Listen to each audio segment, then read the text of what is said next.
Phillips. Good evening. Good evening. Good evening. So, I'm Bill Doherty. You've seen far too much of me already, so you get to hear from Representative Phillips. And so, let's, and we will do our best to. You just got a compliment. Yeah, my haircut, that's an inside joke. Who was that? Actually, I told him about that, so he was prepped for my fame. So anyway, delighted that you're all here. The theme here is Congress Fixable.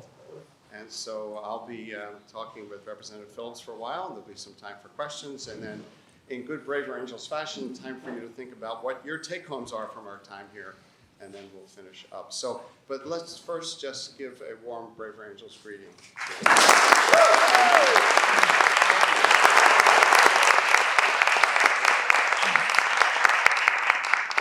Can I just start by saying you're my heroes, and thank you for the invitation and for what you do, because you are the antidote, and I mean it so sincerely, every one of you. So thank you.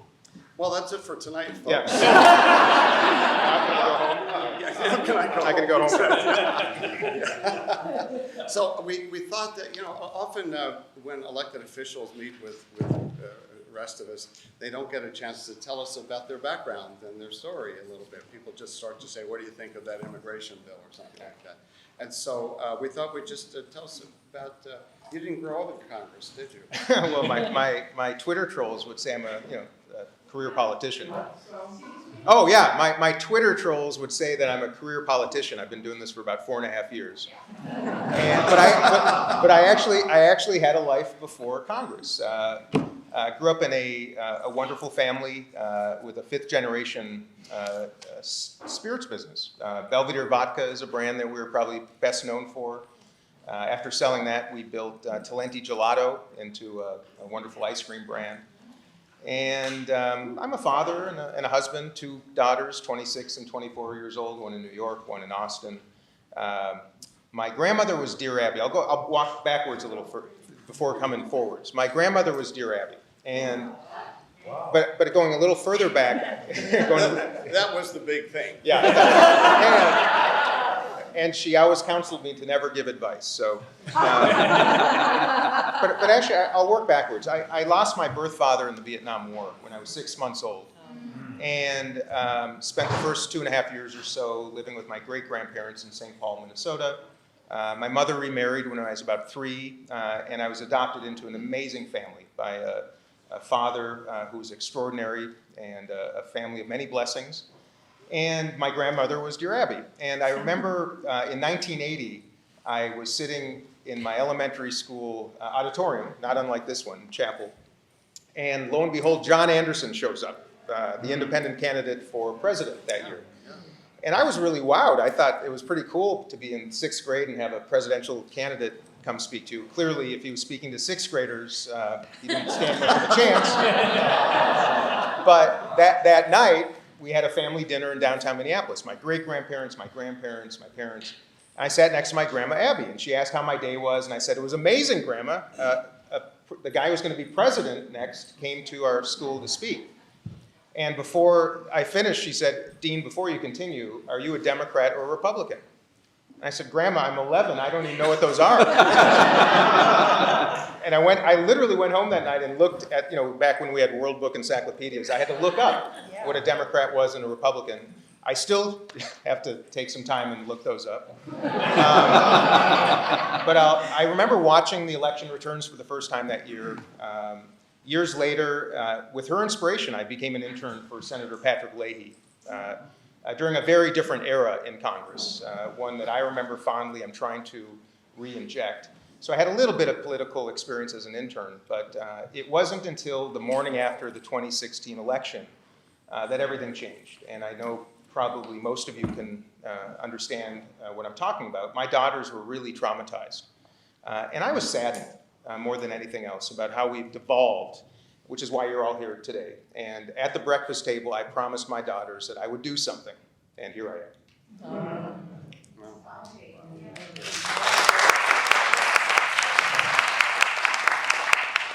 So, Dean, covered my second question in the first question. No, but the next one, and just if you want to elaborate on anything about, when we've done workshops with elected officials, including one that Dean helped us get with the members of the Problem Solvers Caucus in Congress. And I always tell people, if you want to feel more hopeful about Congress, Google Problem Solvers Caucus. And what's your role in it now? So I was the vice chair of the Problem Solvers Caucus, but now that I'm a member of the Democratic House leadership team, we can't do both, which actually is a real disappointment, I have to say. I thought it would be a great opportunity to both serve at the leadership table for Democrats and also be a problem solver. The fact that they're not, compatible, at least based on our current bylaws, saddens me. So anyway, I'm a very active member in the Problem Solvers Caucus, and I bring that ethos to the Democratic leadership table as well. So a question we asked the members of it, including you, that we've asked around the country to elected officials, and it's one we ask ourselves too. What life experiences have influenced your values and beliefs about public policy and public service? I can think of three things in particular. The first is my early life experience, losing a father in the Vietnam War. My dad, Artie, was a captain in the Army, lost his dad when he was a young boy, didn't have any money to go to college, so he took an ROTC scholarship and was killed when I was 6 months old. And when I take out my voting card in Congress, you can imagine I think about a government. In fact, people in the very chamber in which I now vote myself passed legislation that afforded him education. And those same, at that time, men passed legislation that afforded the war machine the resources that ultimately took his life. And that's a significant driver. When I was about 12 years old, my father, my adopted dad, Eddie, took my brother and me to Ecuador. We went to the Galapagos Islands, which is an extraordinary journey. But he made a point to stay in Quito for a couple nights. And I remember our first night in Quito, looking out the window from our hotel and seeing boys our age at that time, 12 and 10 or so, sleeping on cardboard on the streets. And it never left me. I mean, to this very day. That's why my dad took us to stay there for a couple days. And then probably third, my daughter Pia, when she was 13, was diagnosed with Hodgkin's lymphoma and survived, but a lot of trauma for her, of course, and for my family and me. And to see how many kids were at the Children's Hospital in Minneapolis who had nobody visiting during the day, sometimes a single-parent household. Parents had to go to work. Many of them didn't have insurance, and these kids were sitting alone in their rooms all day long. And it really forced me to think about privilege and good fortune and responsibility. And I think those three, that's probably the triangle of my greatest influences as it relates to my work now. Yeah. So, Dean, what's wrong with Congress? Ah. In 60 seconds. How much time do we have? Okay. Well, let me start with this. Our founders were quite intentional about creating a system of governance that would make change very difficult. And it works really frickin' well. And I'd like to start an answer to that kind of question by reminding us that I really think our hardware is just fine. The problem is a software problem. It's how we're populating our state houses, our Congress, our city councils, our school boards. The type of people that are now attracted to that work is, I think, a big driver of the challenge. But as it relates to what's wrong with Congress, it's fixable, and it's very human. It's designed to be dysfunctional right now. The rules that govern the Congress are not written in the Constitution. They're written by legislators like me. We approve a rules package every year that essentially is a tug-of-war between rank-and-file members and leadership offices. And as I've shared with Bill on countless occasions, I look at the physical design of Congress, the social design of Congress, and the organizational design of Congress. Anybody who comes from any kind of institutional background, organizational background, for-profit, nonprofit, would look at this institution and just cringe, because there are so few people that come from backgrounds and experiences that can look at it in a way that would make it more functional. And I'll start with the most basic. Day one of serving in Congress, I arrived thinking that the first thing we would do is break bread share our life stories as freshman members of Congress, do a ropes course and build some trust. And my goodness, everybody, we were on different buses going to different events, and this systematic separation, segregation, literally began on day one. Kevin McCarthy and Nancy Pelosi had no intention, none, to get us together. Yeah. And I was really disgusted. I have to be honest with you. I was really appalled. And a lot of my friends were. And I had to make it my intention to get to know my colleagues, on both sides of the aisle, by the way. And I learned very quickly that it's designed to empower a very small subset of Congress, the leaders, because if they were to inspire us to get to know each other, and we became friends and trusted one another and actually worked together, that is a threat to leadership. If they gave us a lot of information, if they took a couple weeks to explain how this strange place works, we would be effective. And they didn't want that, and it deeply troubles me. So as a member of the Modernization Committee, which I served on in our last session, we worked really hard to start reforming our orientation programs, redesigning how our committees convene, and even the physical structures. Those of you who've seen Congress will know that we're an 18th century institution trying to attack 21st century problems in 19th century buildings. And so say that again. Yeah. We've been at this for a while. We're a little sleepy here, so say that again. We're an 18th century institution trying to solve 21st century problems in 19th century buildings using 20th century technology. Does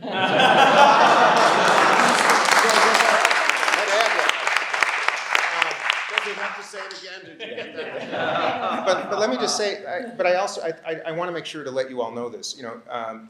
In Congress and around the country, I will make this case to you that we are not as divided as the entertainment industry would have us believe. And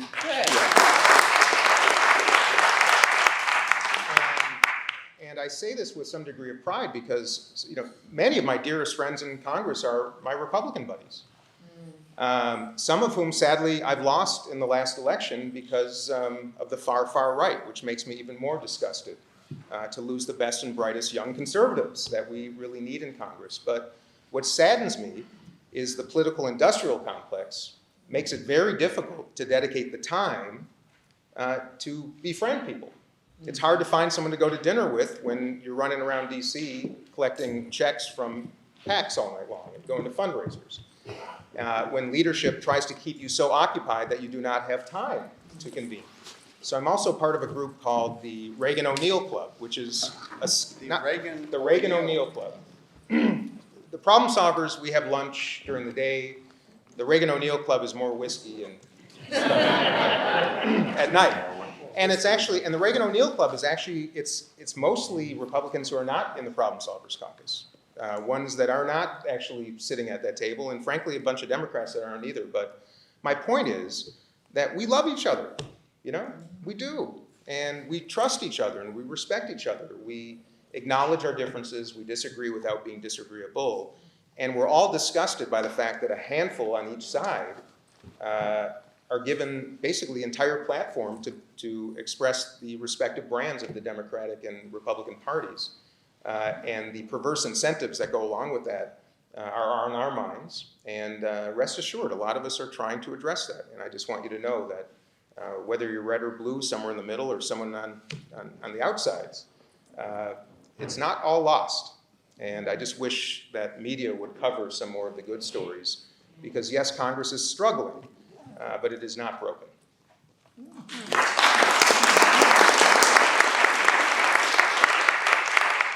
Let me ask a follow-up, Dean, about the leadership. Yeah. Leaders change. What would have to happen for the leaders to exercise less top-down control? Let me start with first, the new dynamic actually is something worth sharing, and then I'll answer your question about what might need to change. But Kevin McCarthy and Hakeem Jeffries actually have I wouldn't call it a bromance exactly, but they're talking. They correspond directly together. The best example, and I guess the best news is that there was a recent article in Politico magazine that said that staff members on each the McCarthy and Jeffries teams acknowledged that their bosses were on good friendly terms, but nobody was willing to put their name to the quotations.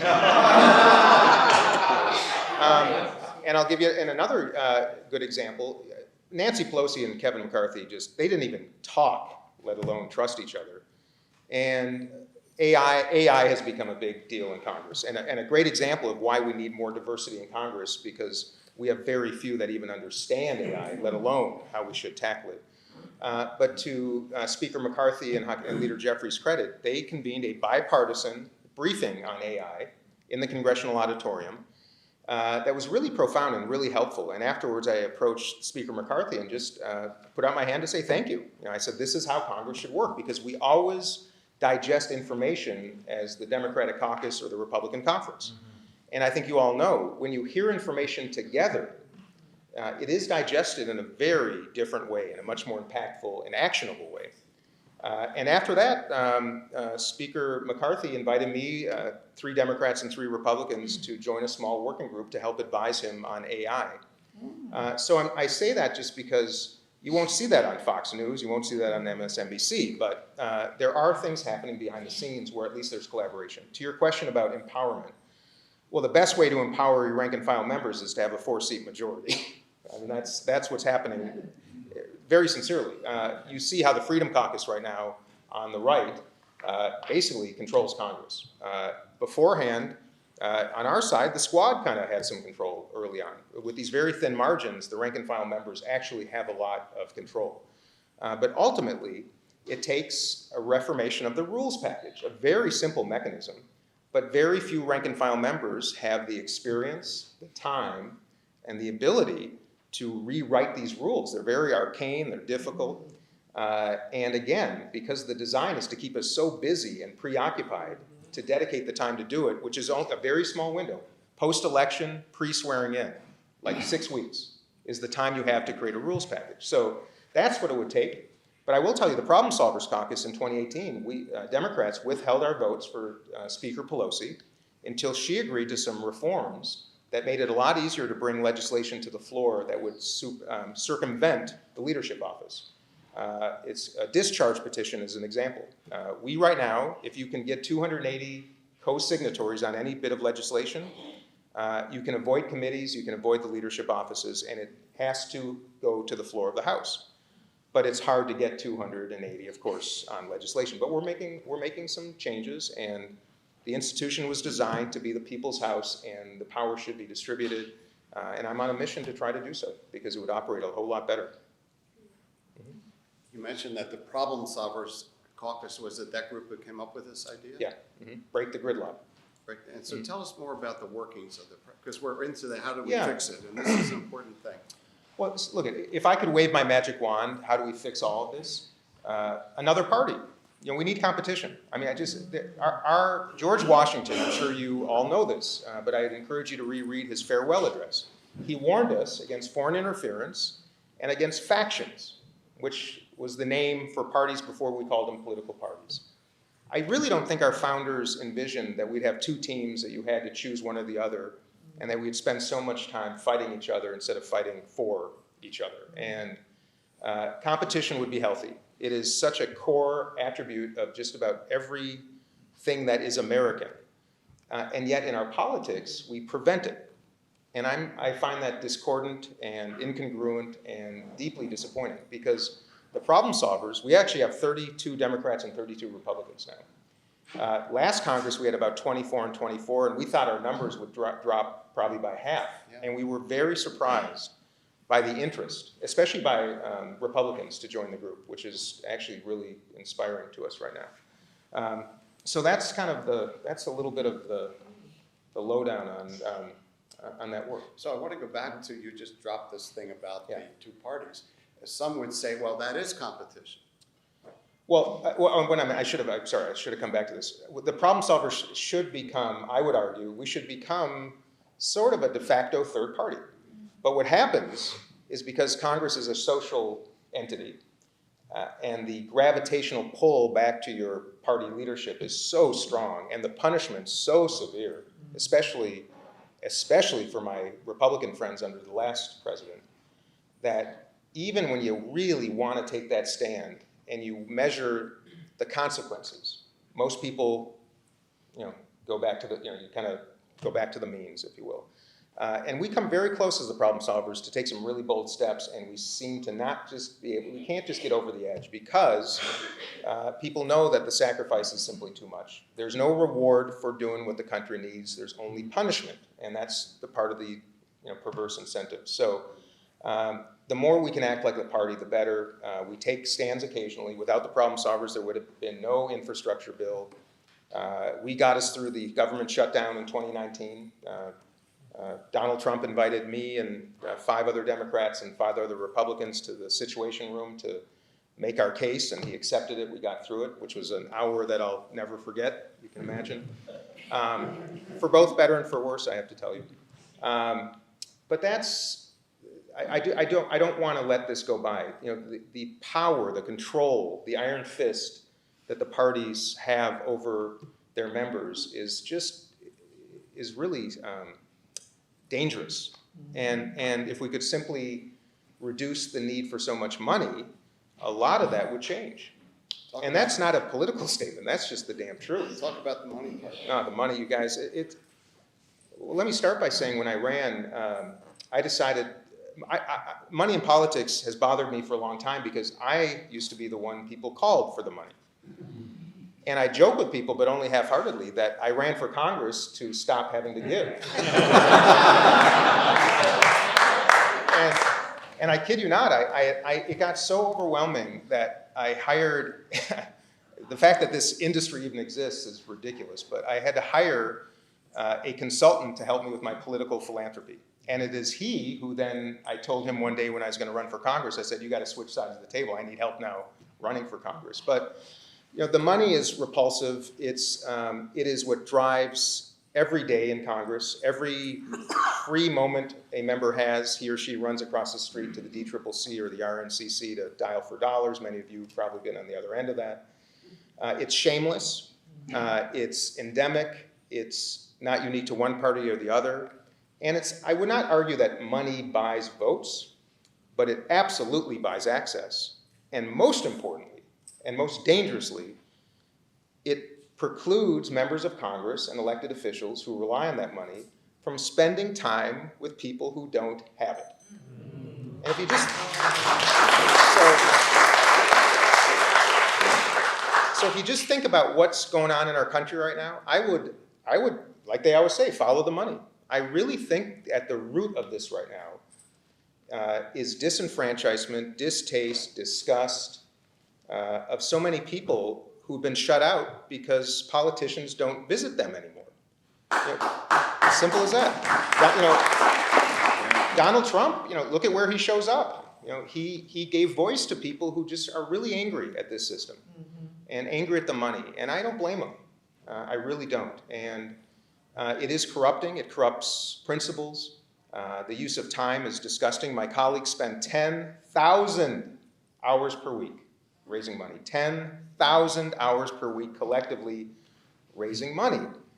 And if you extrapolate that over the course of a year, how many millions, I think it's millions of hours, hundreds of thousands of hours that should be spent building relationships, researching policy, traveling. By the way, congressmen and congresswomen travel all the time overseas. We never travel domestically.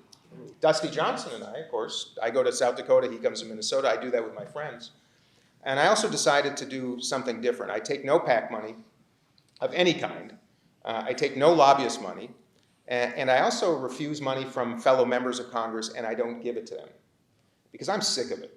And now I'm blessed to have been in a position where I had to put a little bit of money into, well, a lot of it in my first campaign. But I'm trying to demonstrate that you can do this without relying on these vested powerful interests that ultimately do strangle you.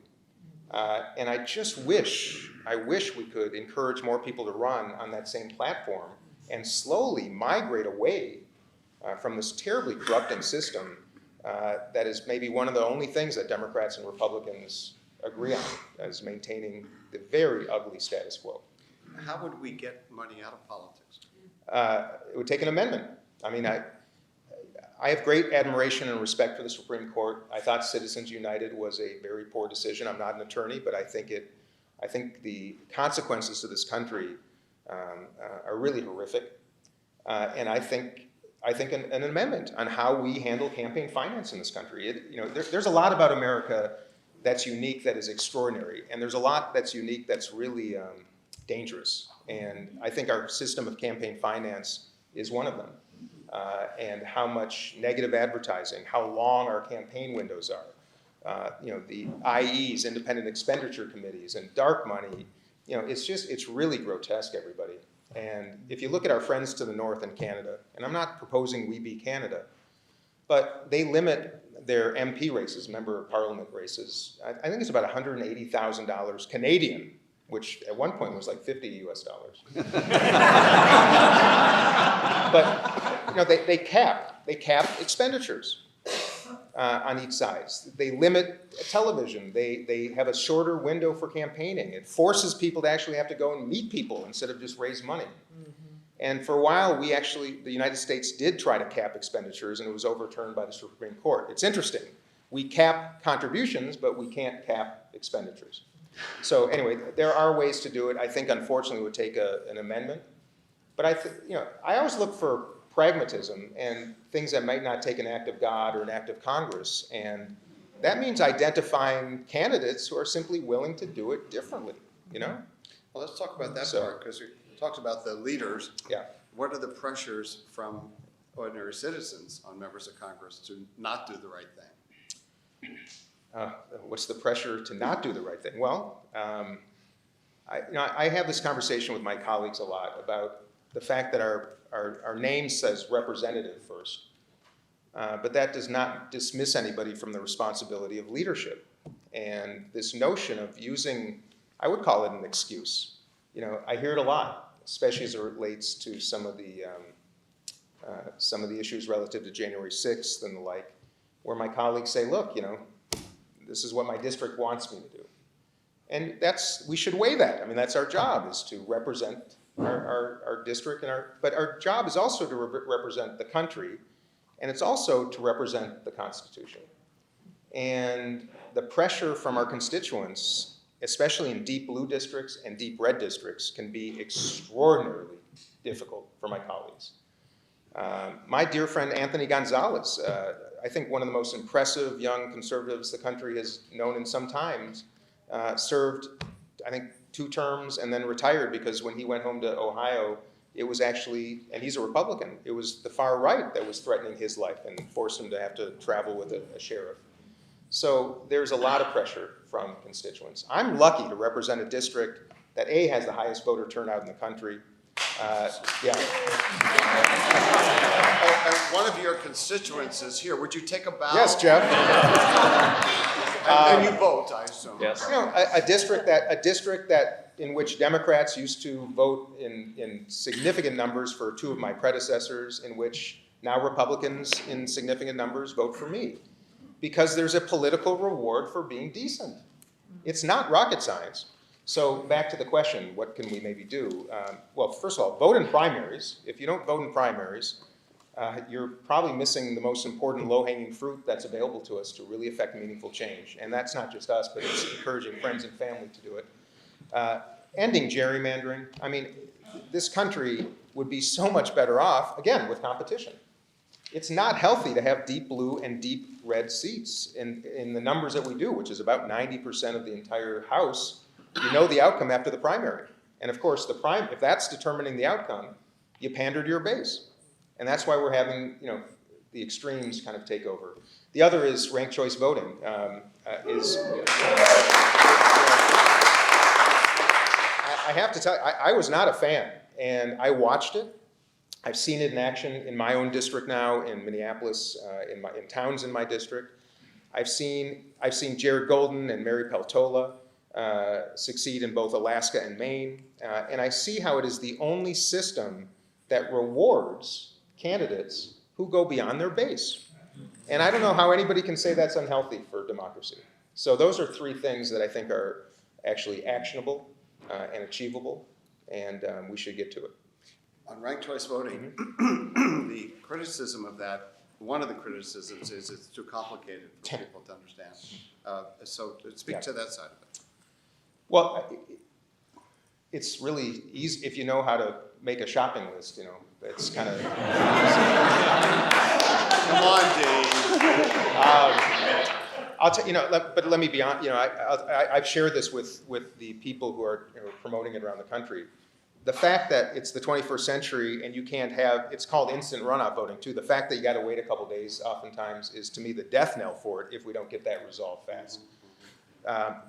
The actual act of doing it is easy. If you want to vote for one person, vote for one. But if you want to rank them 1, 2, 3, rank them 1, 2, 3. It's very simple. We do it every day in the rest of our lives. But the ability to make it instant and understand the outcome, or have the outcome tallied quickly, is a deficiency right now that should be resolved. I've got a bill, by the way. I don't think we should federalize elections. I think that's counter to the Constitution. But I do have a bill that would provide resources to any state and or municipality in the country that wants to adopt ranked choice voting, because it has a cost. You got to change change software systems and whatnot. But it works. Glenn Youngkin wouldn't be governor of Virginia if we didn't have ranked choice voting. Mary Peltola, of course, wouldn't be representing Alaska and wouldn't have hired her predecessor, Republican predecessor, chief of staff as her chief of staff. These are beautiful stories, all because of ranked choice voting. Yeah. So Braver Angels, we're this little nonprofit, grassroots, we're growing. How do you see groups like us helping to make change? When I say you're my heroes, I drove 2 hours to get here tonight, and drive 2 hours home afterwards. I would have driven 20 hours because you are the antidote, and you're my heroes, and I'm you, and you're me, and I want you to know that. The most profound time I spend in my job is actually with Bill, facilitating a series I call Common Ground, where we bring 6 Democrats and 6 Republicans to a table in my district about once every 6 weeks or so. About a 2.5, 3-hour session. Many of you are familiar with the construct. And it is the most inspiring, enlightening, helpful, and re-energizing few hours I get to spend. And at the end, we go around and take 30 seconds and share what we get out of these sessions.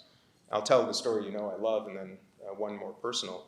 But we had a circumstance probably 3-4 months ago where at the end, a young woman, I'll call her Emily, looks across the table at Dave and says, "Dave, when you drove up in your F-150 with the Trump sticker, I almost got back in my car and left. I almost didn't even come in the building today. I couldn't even get myself to do it, but I'm glad I did," she said, "because you're actually a really cool guy, and I learned from you, and I just want to say thanks." And it gets around the table to Dave, and he looks at Emily and says, "Emily, when you drove up in your Prius, I wanted to run over it. But I'm glad I didn't because you're a cool woman, and I learned from you." And at that moment, the two of them stood up and embraced at our table. And here you had a Trumper and a bleeding heart liberal who came in with pretty clear distaste for one another and respective brands and platforms. And they hugged it out, and I've told Bill and so many this, if that is the only legacy of my time in Congress, it will have been all worthwhile. And I share that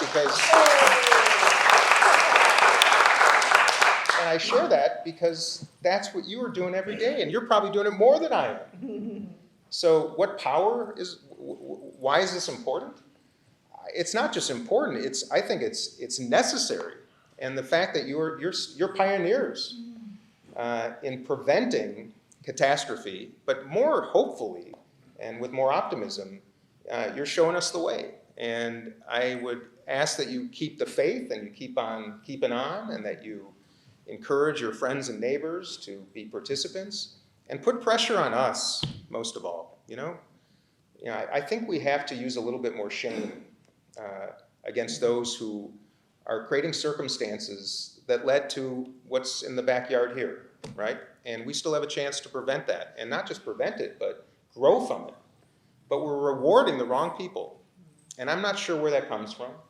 I'm not sure how we stop it, but to see so many red and blue lanyards in this audience, I got to tell you, my friends, I needed this, and so I'm here to say thank you more than anything else.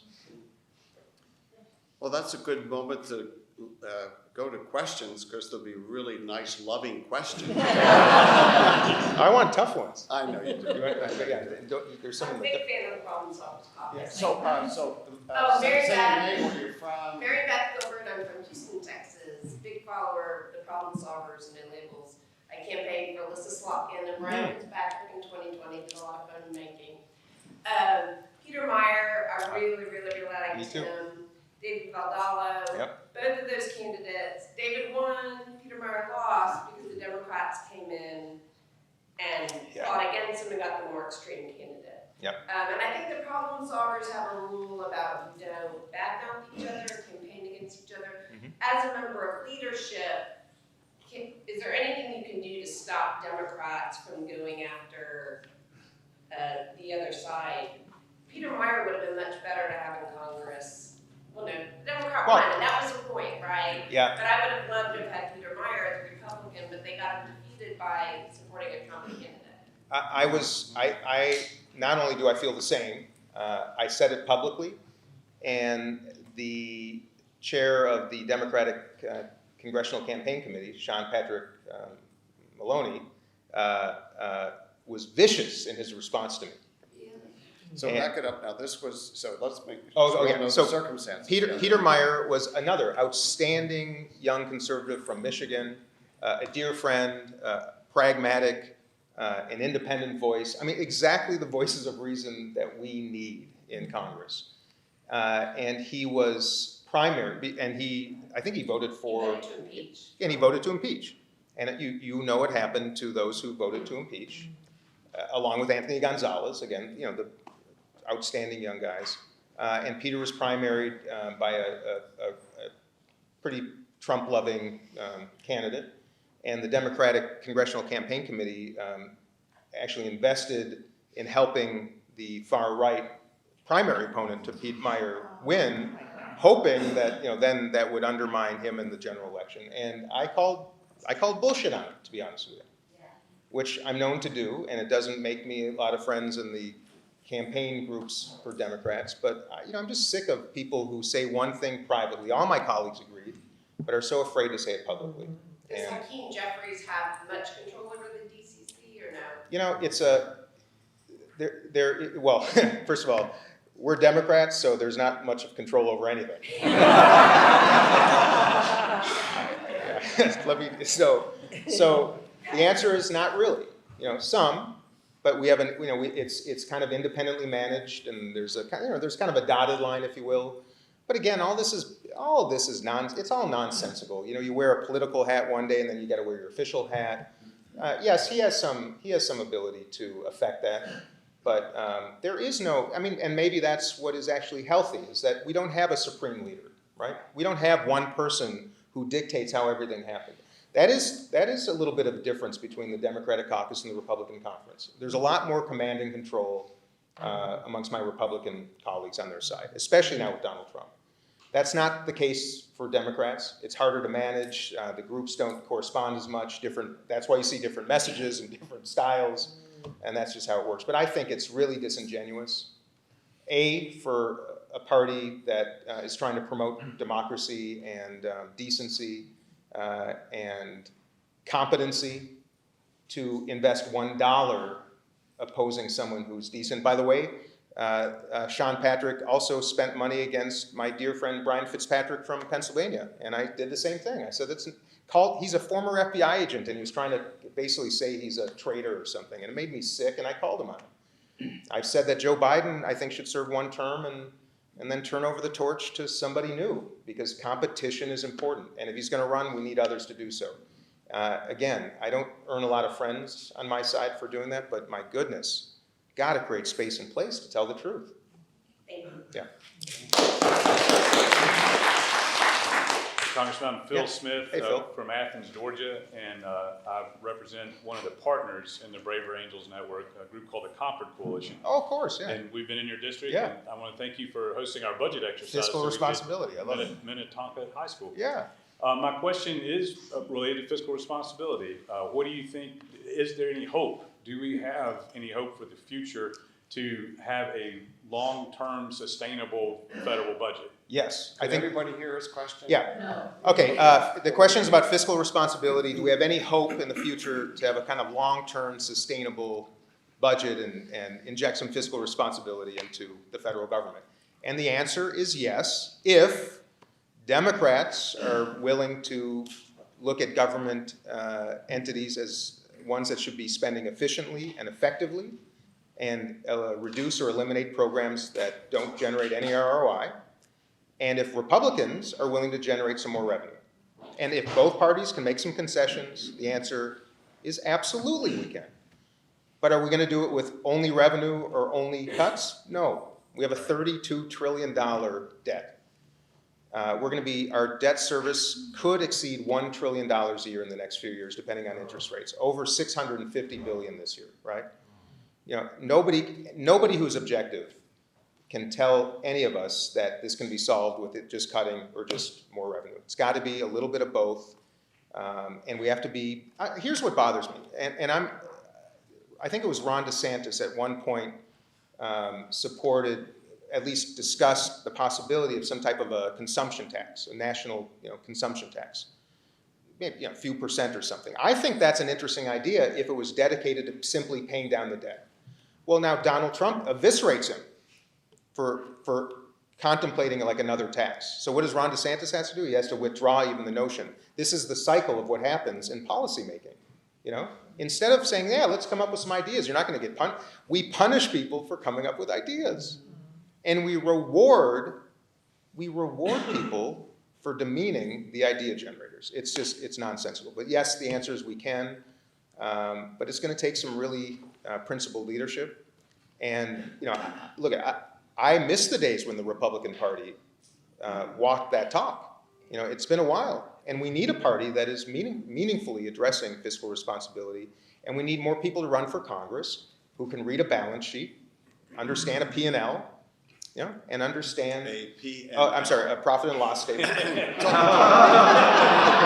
and Talking to an academic here. and recognize, and recognize the implications and the blessings of having the reserve currency, the international reserve currency, and the fact that we just can't keep.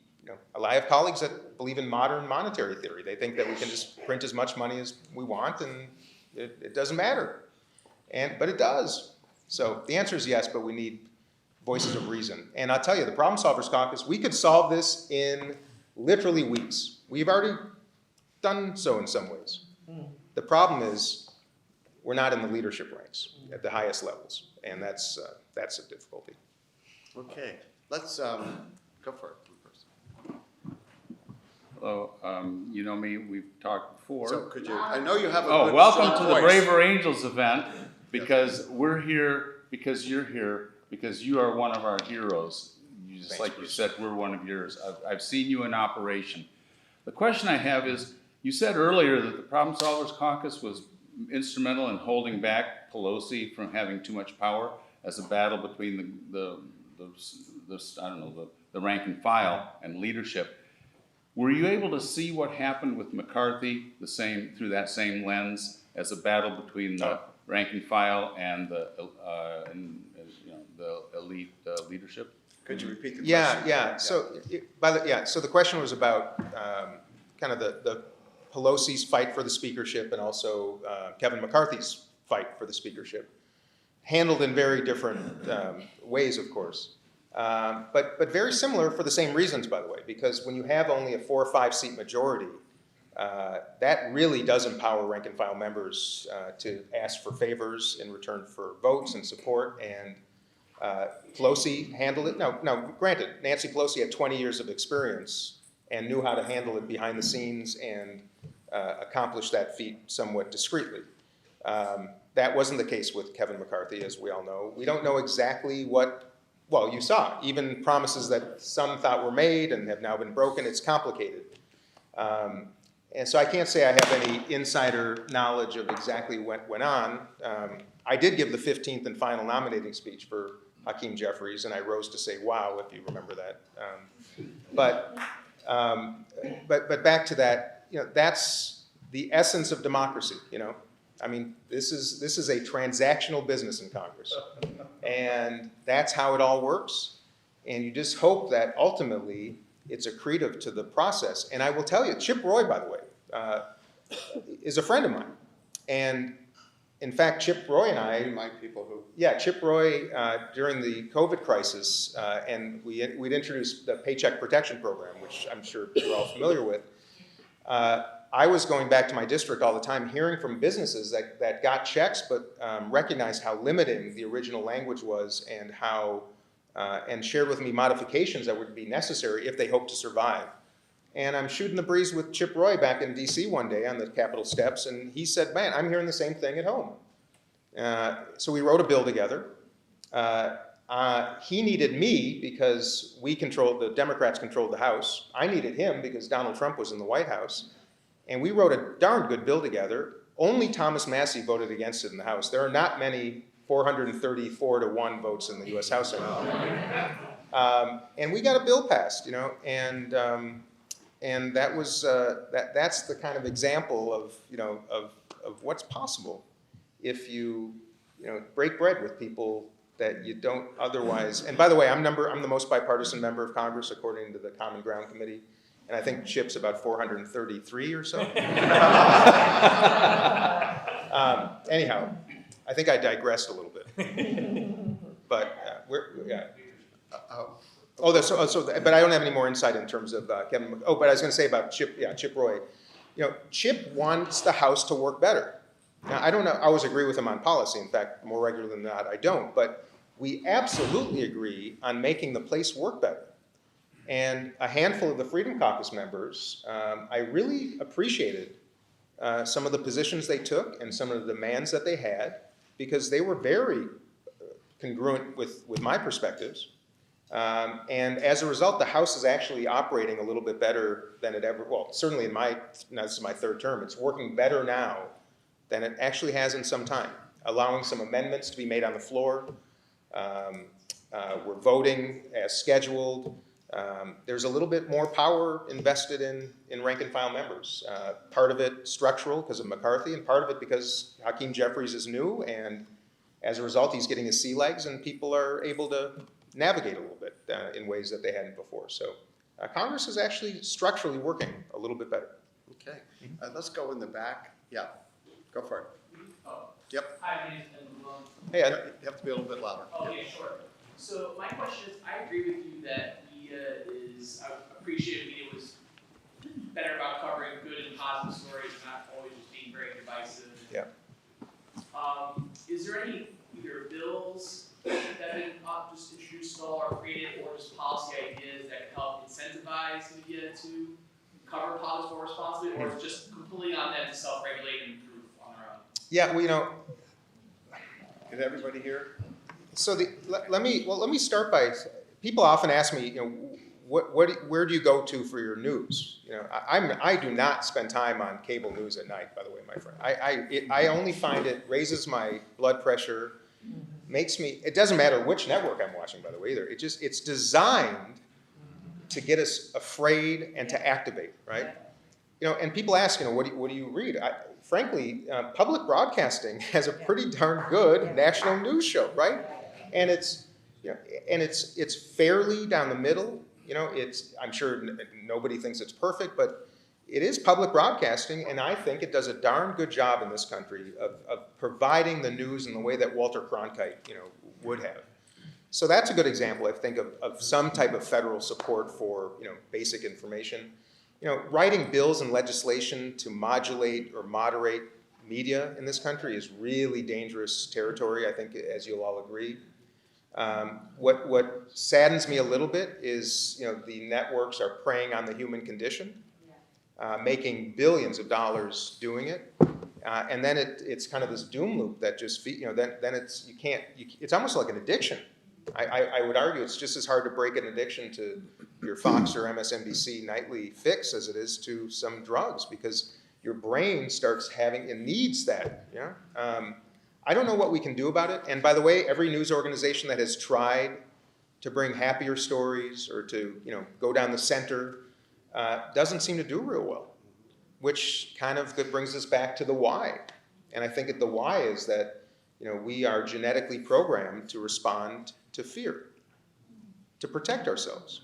And that's a real driver of our politics, and it's a real driver of media. And I think the answer is just putting these darn things down sometimes and turning off the TVs and doing this. That's what I think we got to do, and doing it over food is a good start.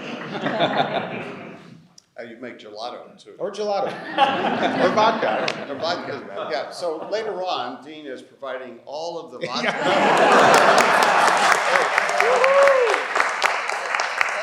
Only for those who came tonight. Yeah, right.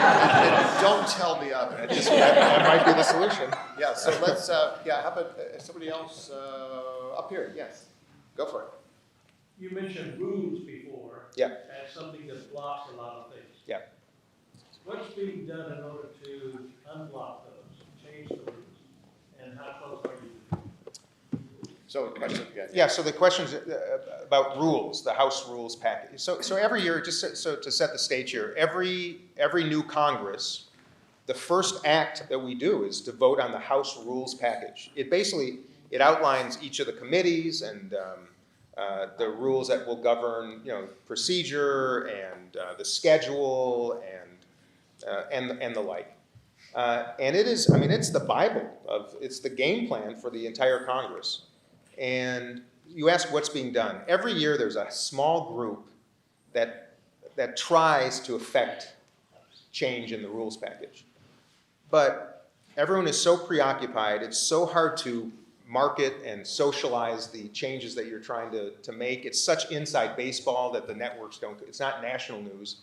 And it fails almost all the time because nobody really understands it either. And by the way, I favor term limits because I believe that when you're term limited, you actually act in a way that your constituents would hope and expect you would. But as a result, I was going to say the U.S. Congress, 50% of the members of Congress were elected in 2018, my year, or since. 50%. There's been that much turnover. So you think about that loss of institutional knowledge. You have staff that are paid ridiculously low sums and work their tails off, and a lot of turnover there too, because they can make 2, 3, 4x going down to K Street.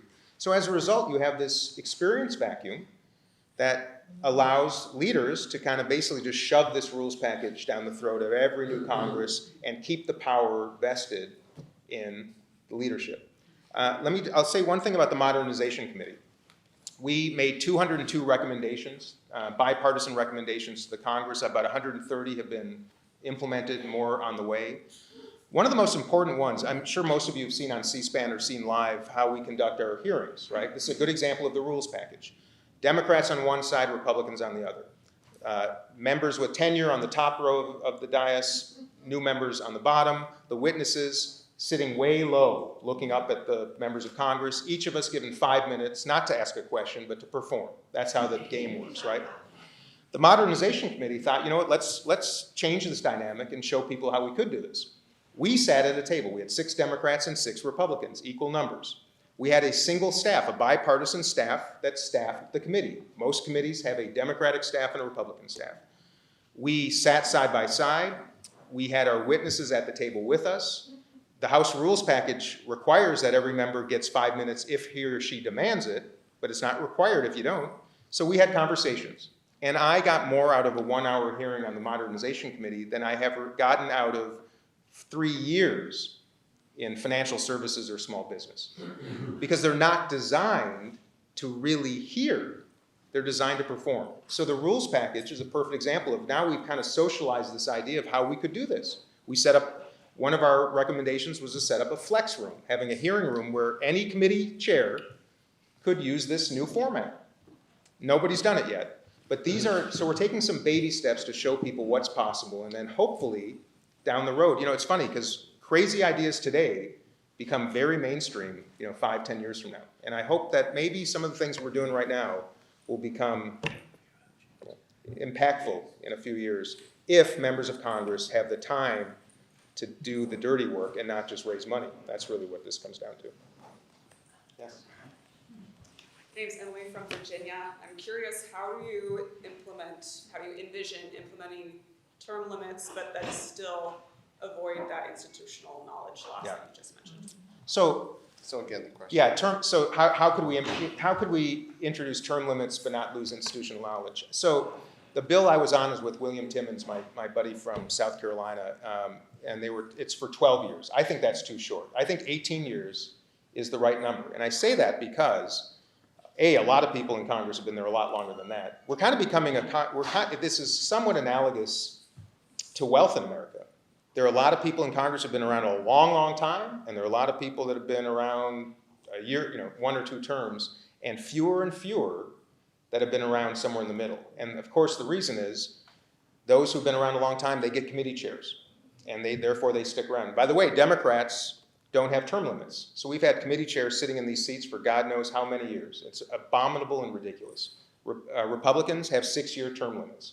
And as a result, you get fresh blood leading committees all the time, and it's really healthy. Some of my colleagues, Brian Stile is the chairman of House Admin. Others I came with as freshmen as well. So I think 18 years is a good number. It's 3 terms in the Senate. It'd be 9 terms in the House. I think it takes 10 years to get really good at something. And then you've got some time to actually make use of it. The idea is to have a ceiling, not so much a floor. By the way, I think we should do that with the Supreme Court too. I think 18 years would be a fine number. Or allow every president to appoint 1 justice every 2 years and have natural cycles off, and we don't have any more of this fighting over seating justices. Give each president 2 appointees, and you'll have natural turnover. I think we should just look at how we populate and what we allow, and not impugn one party or the other, but just ensure that there's space in place for new thinkers and new ideas, and not just reward tenure, but also talent. And that's at staff. I got to say this too, it's really important. The staff drive the Congress. They're extraordinary people who work so hard for the country. They're really the most important public servants, I think, in America, more so than members of Congress. They're the source of institutional knowledge. And some of the recommendations we made for modernization allow us to compensate staff actually more than we make right now, which is good news. Expanded our budgets, expanded retention and benefits programs, education programs, anything just to be a little bit more competitive with the private sector. Because these are really important jobs for the country. And we need turnover, but we need to maintain a core nucleus of people who understand how things work and have that knowledge of policy and institutional history. So that's a nice compliment. I'd like to mention that the very first Braver Angels activity with Congress was with your staff in Minnesota and the staff of Representative Pete Stauber, who's also on the Problem Solvers Caucus. And we did Well, he was. he's not anymore, okay. That's another story, okay. And so we did an all-day modified red-blue workshop for these 2 staffs, and it was really powerful. Yeah. We had everybody answer the question about what life experiences led them to what they were doing. And one of the things that was so powerful, mostly young staff, some older staff, and I remember that the group that I was with discovered that staff on both sides came from a strongly religious background. It turns out Catholic religious background, and they were into Catholic social justice teaching. It was a driver, and those who were more concerned about abortion went more to the Republican side, and those more concerned about the poverty and so on went more Democrat. They discovered that the root system was similar. Yeah. It was so powerful, so powerful. I also learned how sophisticated and smart these folks are, because part of what we did was, when we do a red-blue with elected officials, we can't do our normal stuff. For those of you who know the workshop, you can't ask people to say, what are the stereotypes of our side and what's accurate about that. Okay? But one of the things we did was we had them say, what are 2 policy areas that your member of Congress really cares about? And then what are the distortions that others have? What are the mistakes that people, what do they think? Like for Pete Stauber, the mining area, and so what mining policy, And so his people think we don't care about the environment. Okay, so correct the stereotypes. And then the next question, and this is the Braver Angels type thing, how might this policy not work out the way you hope for in the next 10 years? Okay? The law of unintended consequences, cost overruns, confusion, implementation, and that was the key question. Could they nail that? And they sure did. Both sides could nail, this may not be perfect, this could go off the rails, and they showed that mutual vulnerability. But nobody does. I'm so glad Bill shared that, because as far as I know, that was the only example of congressional staff doing a retreat to get to know each other and work together and build some respect. It just doesn't happen. I don't know how you can work with people you don't trust, and you can't trust people you don't know. Simple as that. Okay, yes.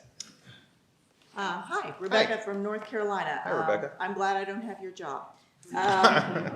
But one of the things you mentioned is you said, and I've heard other people say it, that a third party, a viable third party, might be part of the solution.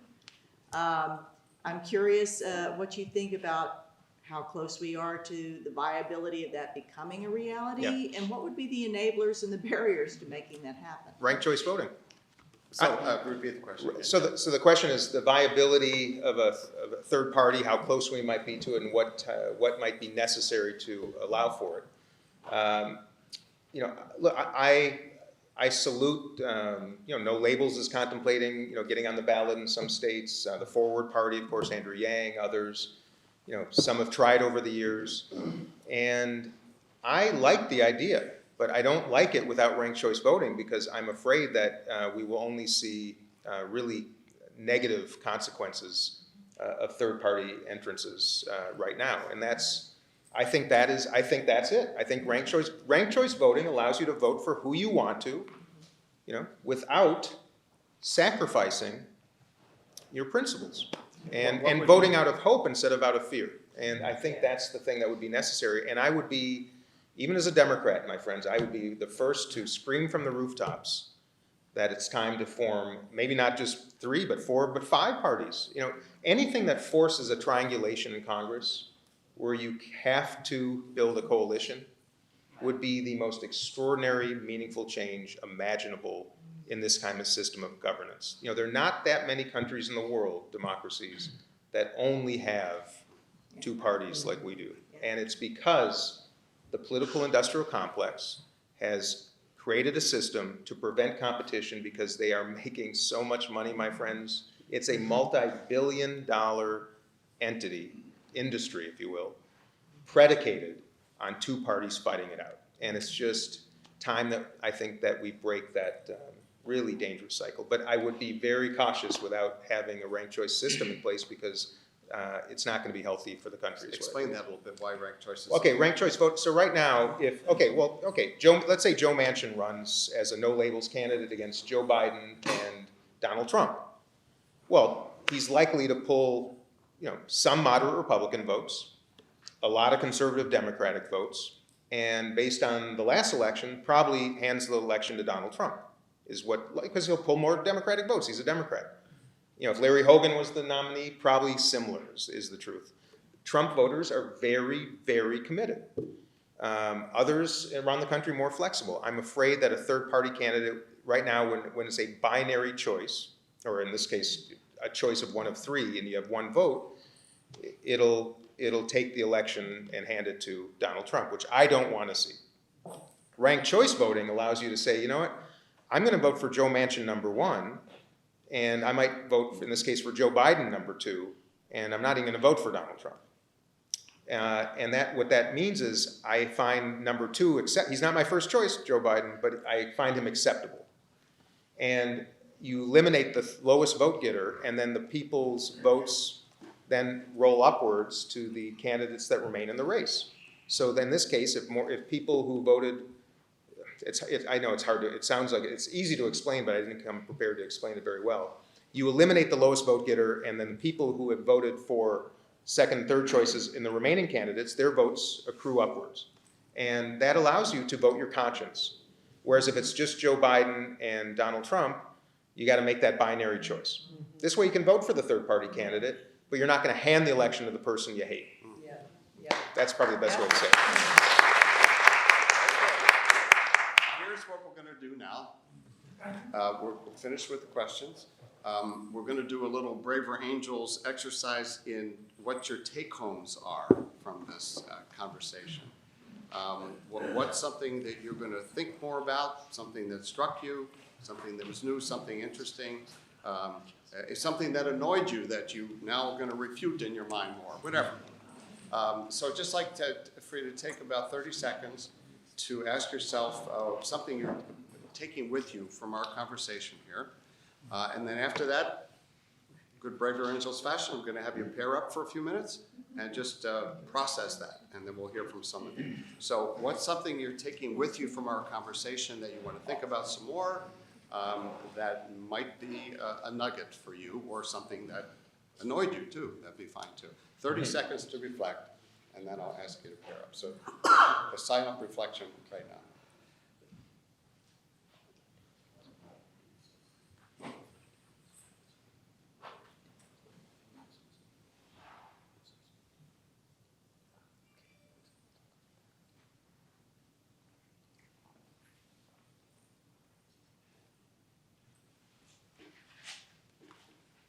Okay, when I say go, pair up, don't leave some poor third person alone at the end.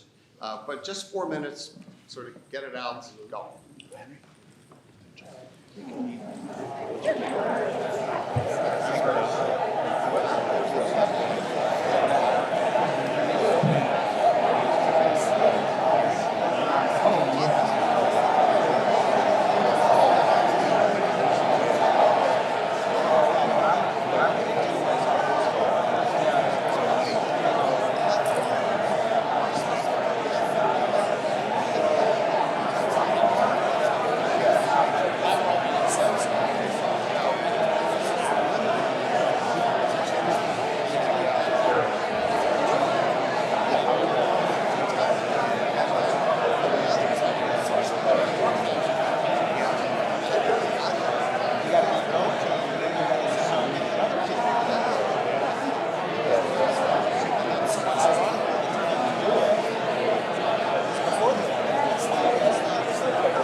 I'd like to just hear from a few of you of something you're taking with you from our time, and then we'll have some final words from Representative Phillips. So who'd like to say something you're taking with you? Go for it. I'm going to ask Congressman Joyce to join your problem solving.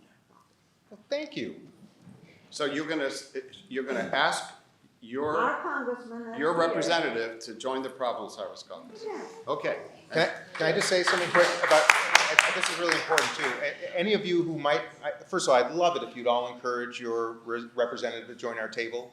It takes courage because as we've spoken about tonight, a lot of my colleagues go home to their districts and they're not rewarded for sitting at the table with the other party. They're just not. And it really does. It takes real courage to join our table, which is why it's not the whole Congress. And so I share that with you because it's difficult for some, even if they have good intentions, because it actually could lead to the end of their careers, and that's what we're suffering from. So I just want you to know, in case he says no. Well, Yeah. he won't say no, but. He won't say no to you. Yeah, not to you, to me. Plus, we need a doctor in the house. That's right. Yeah. Not enough courage to say no to you. Sorry. Okay. What do you have? Yeah. Okay, so I'm a process person, and what I learned was the process needs to be fixed, which means I have to learn about the rules package. Yeah. And then when I learn about the rules package, go to my congresspeople and get them to get involved in it to make it a better process. Yep. And then let all of the members do their thing. And do it before the election, so then therefore it's kind of baked. So afterwards. Stan was talking about, that's what I shared with Representative Phillips. I learned about the rules package. That's how the game is played. And as a citizen, you want to learn about those Exactly. rules, to advocate for something. That's my take home here.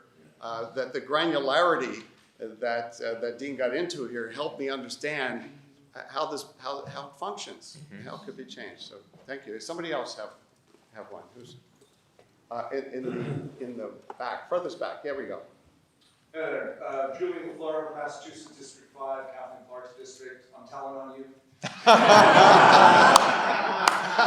Oh, and she's the whip, so I'm in trouble. The thing I'm taking away from this is a little bit of a concern about the idea of having much more empowered staff that's going to be in a long period of time, and the danger of that, them becoming the folks who are running the government rather than the elected officials. Yeah, that's Valid concern. Yes. absolutely valid. Yeah. Okay. Who am I seeing over here? Yes. Oh, thanks. Abigail Adams. I'm from Connecticut, but I'm here with the Friends Committee on National Legislation. I love it.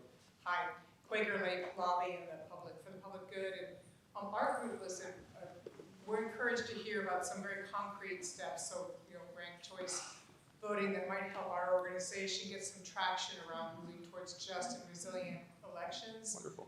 And then we share some despair about not hearing actual bills from you for this Congress to move forward more just and resilient elections. Although you did mention that Congress is working better, so.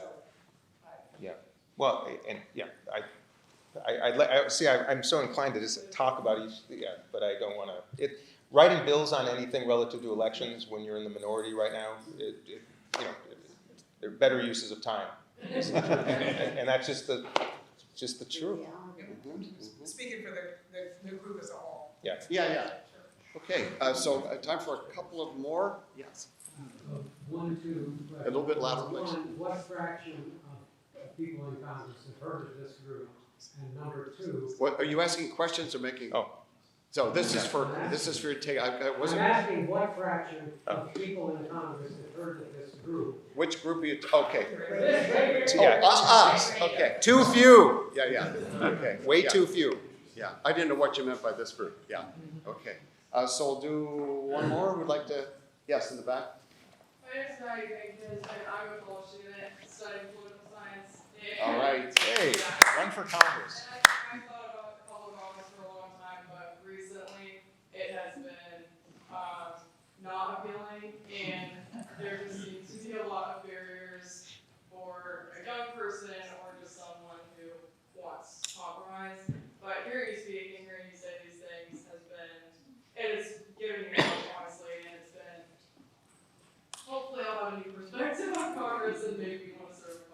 I hope so.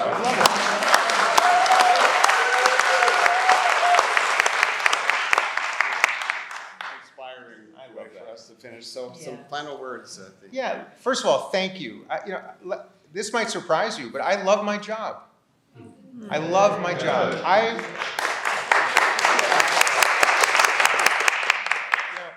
Despite what has happened over the last number of years, despite what we all feel and our concerns and our fears, I still would argue this is the most extraordinary country in which to live at the most remarkable time in human history.